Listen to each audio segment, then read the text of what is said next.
Have you ever heard of a blood witch? In the face of apocalypse, their legends are born.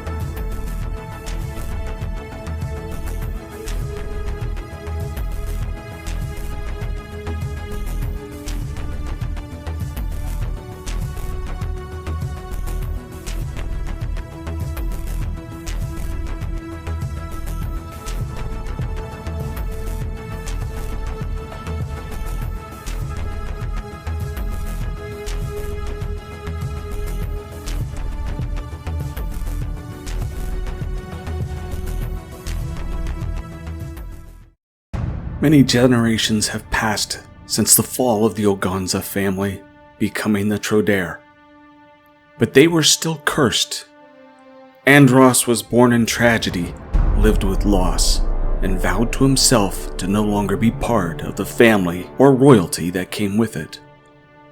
Setting out on his own, Andros seeks out to understand his world and what was forgotten.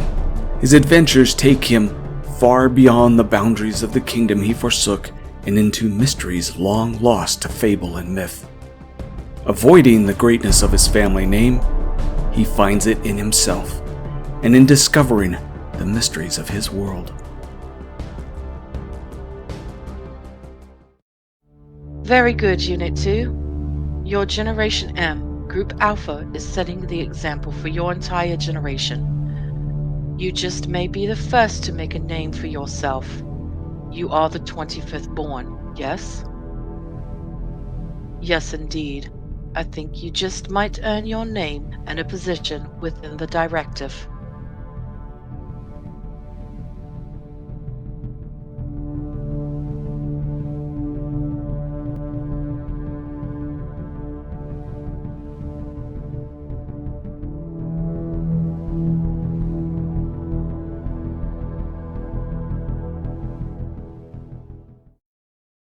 Many eons ago, when humans were caretakers of nearly all the universe, something dark and evil reached out and ended the marvels of their once perfect society.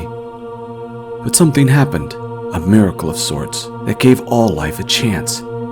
Humans suddenly appeared once more in a far-off and forgotten cluster of stars. Some of these humans are different, though. They, too, have darkness within them that reaches out to dominate what they had lost, seeking revenge. Contrary to their goals, some felt differently, choosing to regain their place among the stars by using what set them apart from all other creations, their true evolved humanity. Come join the fight for domination, exploration, extinction, or evolution.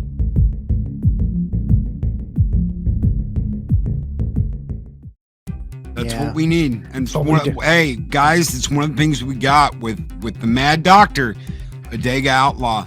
He writes extremely talented science fiction novels. This guy knows his shit. He tells you a story. He spins you a yarn. You are hooked from start to finish. It's creative. It's imaginative. These characters come to life. These are the people that need to be going forward and pushing boundaries. And one of the things about Adega's writing, which I noticed, now that I've read a couple of his works, but one of the things that I love about his writing, and this is a skill, it has a tempo and speed to it.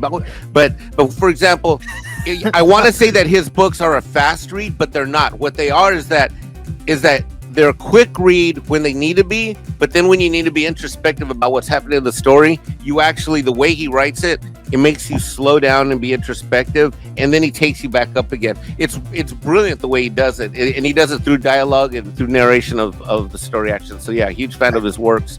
I love a good bit of dialogue. So you're saying the pacing is on point, exactly where pacing, it's one of the few, I wouldn't say one of the few times, it is one of the few times. For a lot of the stuff that I read, he's one of the few authors, especially in science fiction, where it's like reading the book is like watching the movie, meaning that, when you're watching a movie and there's certain parts that are going to go really fast, like action, and other parts that might hit you emotionally and they slow down for you mentally, but time is still moving at the same rate. And that's the thing, when you read his book, you're still reading the pages at the same rate, but what you're experiencing varies depending on what's happening in the storyline.